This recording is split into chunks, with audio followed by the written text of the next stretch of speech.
안녕하세요. 잡시광입니다. 지난 6월 21일 한국의 국방부 장관이 폴란드를 방문했고 그 자리에서 폴란드는 K2 전차 800대분 계약을 이행하겠다고 답했습니다. 이 뉴스는 한국 언론에 대대적으로 보도됐고 이제 9월 즈음에는 폴란드의 K2 전차 2차분 정식 계약 발표가 나올 것으로 예상됐습니다. 그런데 불과 사흘 뒤 폴란드 국방부 장관이 한국에 뒤통수를 거하게 쳤습니다. 사흘 뒤인 6월 24일 프랑스, 독일, 폴란드 국방장관 회담이 열린 이후 호시니아 카미슈 폴란드 국방장관은 유럽 공동전차와 차세대 전투기를 개발하는 독일, 프랑스의 이니셔티브에 동참할 수 있다고 발언한 것입니다. 그리고 또다시 사흘 뒤인 6월 27일 폴란드 현지 매체들은 일제히 이렇게 보도했습니다. 폴란드 정부가 프랑스와 독일과의 정치적 결속을 강화하기 위해 프랑스와 독일이 추진하고 있는 신무기 개발 및 차세대 전투기 공동 개발에 참여하기로 했다.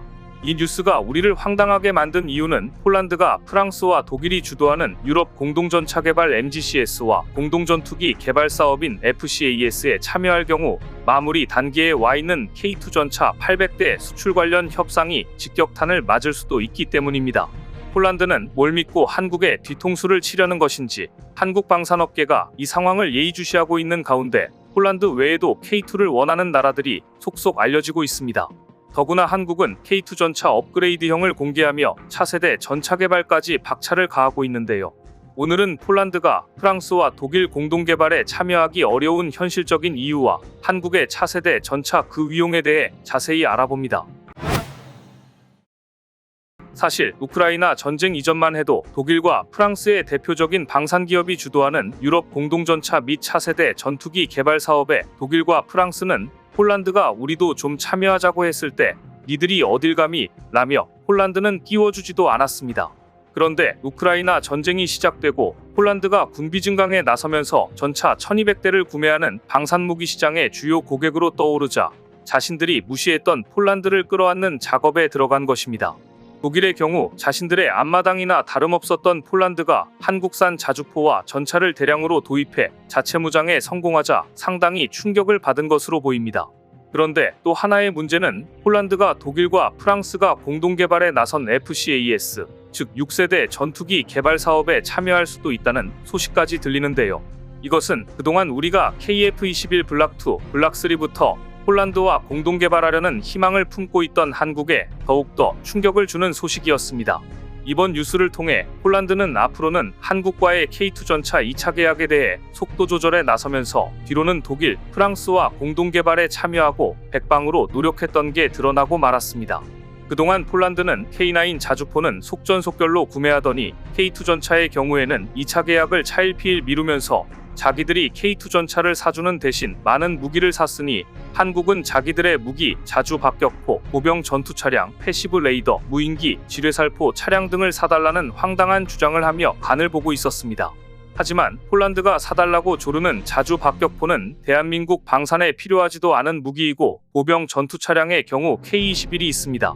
패시브 레이더는 LIGNX1에서 전담하고 있습니다. 그러니까 폴란드가 사달라는 무기들은 대부분 한국에 필요가 없거나 국산화가 되어 있는 무기 체계들입니다. 한마디로 필요하지 않은 것들이라는 얘기입니다. 그럼 폴란드가 계약을 차일피일 미뤘던 속내는 무엇이냐? 러시아제 전차를 개량해 판매를 해본 경험이 있는 자신들이 현대로템의 K2 전차를 개량해서 폴란드 버전으로 만들어 최소한 동유럽 지역에서라도 팔고 싶어 하는 것입니다. 폴란드는 자신들이 프랑스와 독일의 전차, 전투기 개발 사업에 참여할 수도 있다는 듯한 뉴스를 슬쩍 흘렸지만 사실 이번 뉴스가 현실이 될지 의문입니다. 먼저 독일의 경우 폴란드를 자신들이 전차를 판매할 시장으로 보고 있지만 공동개발국인 프랑스의 경우 딱히 폴란드에 팔 무기가 마땅치 않은데 그럼에도 폴란드의 참여를 용인할 것인지도 의문이고 독일과 프랑스가 한국이 하고 있는 것처럼 폴란드 현지 생산을 위해 기술 이전 및 각종 지원을 해주는 파격적인 제안을 할 리는 없기 때문입니다. 독일과 프랑스는 자신들의 기술만으로도 공동전차, 공동전투기를 만들어 유럽 전역에 팔 자신이 있다고 보기 때문에 폴란드보다 더 기술적으로 우위에 있는 스웨덴의 참여마저도 거절했던 나라들입니다. 그런데 기술이 한참 낮은 폴란드를 과연 공동전차, 공동전투기 개발 사업에 참여시켜줄지 헛물만 켤 가능성이 커 보입니다. 상황을 더 지켜봐야 알겠지만 어찌되었든 이번 폴란드 K2 전차 2차 계약 파문은 방산 관련 약속은 정식 사인할 때까지 끝날 때까지는 끝난 게 아니라는 생각을 다시 한번 들게 만듭니다. 무엇보다 폴란드는 지금 한국이라는 중요한 방산 파트너를 잃으니 아주 현실적이고 지혜로운 판단을 해야 할 것입니다. 폴란드가 한눈을 파는 사이 엄청난 경쟁자들이 한국의 초대형 제안들을 해오고 있기 때문입니다. 특히 루마니아는 K2 전차의 유럽 실제 현장 테스트를 보고 놀라 K2 전차 도입을 늘리려 하고 있습니다. 최대 600대까지라는 말이 나오고 있을 정도입니다. 일각에서는 계란을 한 바구니에 담지 말라는 격언도 있듯이 차라리 철도 인프라까지 한 번에 들어갈 수 있는 루마니아의 K2를 대거 납품하는 게 더 나을 수 있다는 말까지 나오고 있습니다. 그런데 폴란드가 뒷목을 잡을 만한 보고서가 최근에 나왔습니다. 독일과 프랑스가 추진하는 공동전차 개발 사업에 관한 보고서를 보면 이 공동개발이 아무리 순조롭게 진행된다고 해도 2035년부터 배치를 시작해 2040년은 되어야 완전한 작전 능력을 획득한다고 되어 있습니다. 이것도 어디까지나 이들 나라들의 목표가 이렇다는 것입니다. 그러니까 폴란드가 독일과 프랑스가 주도하는 공동 프로젝트에 어떻게 발을 들여놓는다 해도 신제품 전차를 받아보는 것은 빨라야 2040년이 될 전망입니다. 한국의 K9 자주포는 이미 배송되었고 K2 전차는 사인만 하면 빠른 시일 안에 배송 가능한데 2040년까지 기다려야 한다니, 더구나 독일과 프랑스의 기술력으로 F-22 랩터보다 더 훌륭한 전투기를 만들 수 있다 해도 개발 과정에서 천문학적 비용이 들게 되는데 폴란드가 이를 감당할 여력이 있는지도 의문입니다. 물론 선택은 폴란드의 몫이겠으나 어떤 게 더 현실적일지는 자명한 일입니다. 그리고 이때 수출형 K2인 K2EX의 실물이 최초로 공개되었는데 말 그대로 대박이라는 반응입니다. K2 전차는 국내에서 운영하며 입증된 성능을 기반으로 해외 시장 공략에 기반을 다지고 있는데요. 보시는 장면은 파리에서 열린 유럽 최대 방위산업 전시회 유로사토리 2024 현대로템 부스를 현장 취재한 영상입니다. 이 자리에서 차세대 흑표전차 K2EX의 실물이 최초로 공개되었는데요. K2EX는 K2 전차의 능동방호장치, 원격 무장장치, 전장상황인식장치 등 다양한 최신 전장품 및 장치를 추가해 기존 K2 전차 대비 성능이 한껏 강화된 것이 특징입니다. 게다가 현대로템은 국방과학연구소 등과 함께 이미 대한민국의 차세대 전차 4차 양산 계획을 발표했습니다. 한국은 1990년대 후반부터의 막대한 돈을 들여 흑표 K2 전차를 개발했고, 그래서 지금 독일과 비견되는 전차를 만들게 되었고 유럽에 수출까지 하게 되었습니다. 그리고 이제 대한민국의 차세대 전차 4차 양산을 들어갈 예정입니다.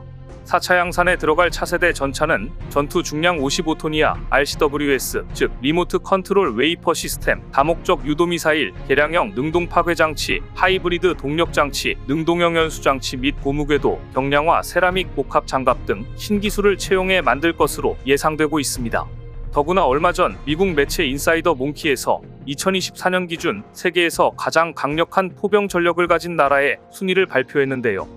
품질, 기술 등 모든 요소를 종합한 순위에서 한국은 미국과 러시아 등 전통적인 군사 강국을 누르고 1위를 차지해 세계를 놀라게 했습니다. 인사이더 몽키는 북한과의 긴장 관계 속에 살고 있는 한국이 강력한 지상군과 많은 무기를 갖추고 있다는 것은 놀라운 일이 아니다라고 분석했습니다. 한국의 포병 전력은 581대의 로켓 발사기를 포함해 8,500대 이상의 포로 구성되어 있다고 보도했습니다.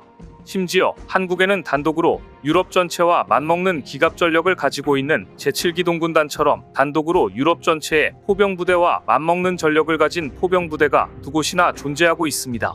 바로 제1포병여단과 제5포병여단입니다. 제1포병여단은 세계에서 가장 큰 화력을 보유하고 있는 포병여단으로 K9 자주포, 천무 M270 등이 배치되어 있습니다. 제1포병여단은 모두 합해 300문가량의 화포를 보유하고 있는 여단으로 알려져 있는데, 이게 얼마나 대단한 것인가 하면 일본의 경우 육상자위대가 가진 박격포와 자주포를 다 긁어모아도 제1포병여단이 가진 화포에는 못 미칠 정도입니다. 프랑스, 독일, 영국 등이 갖고 있는 화포를 모두 합해야 300문이 조금 넘을 정도입니다. 제5포병여단은 북한이 남한을 침공하려면 반드시 거쳐야 하는 철원 포천을 사수하는 여단으로, 이런 거대한 포병 부대가 하나도 아니고 둘이나 있으니 유럽의 화력을 모두 합해도 한국의 화력을 못 당한다는 말이 나오고 있는 것입니다. 그래서 이번 인사이더 몽키가 보도한 화포 세계 1위는 한국이라는 소식을 외신들도 퍼나르며 한국을 화포의 왕이라 칭하고 있습니다.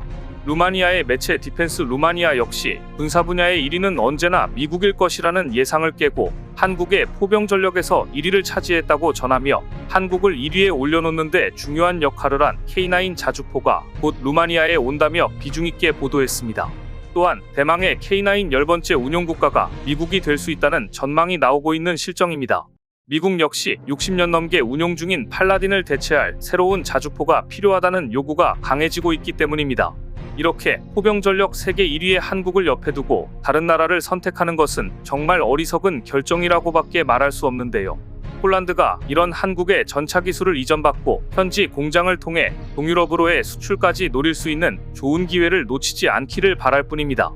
오늘 준비한 소식은 여기까지입니다. 댓글을 통한 여러분들의 많은 의견 기다리겠습니다. 시청해주셔서 감사합니다.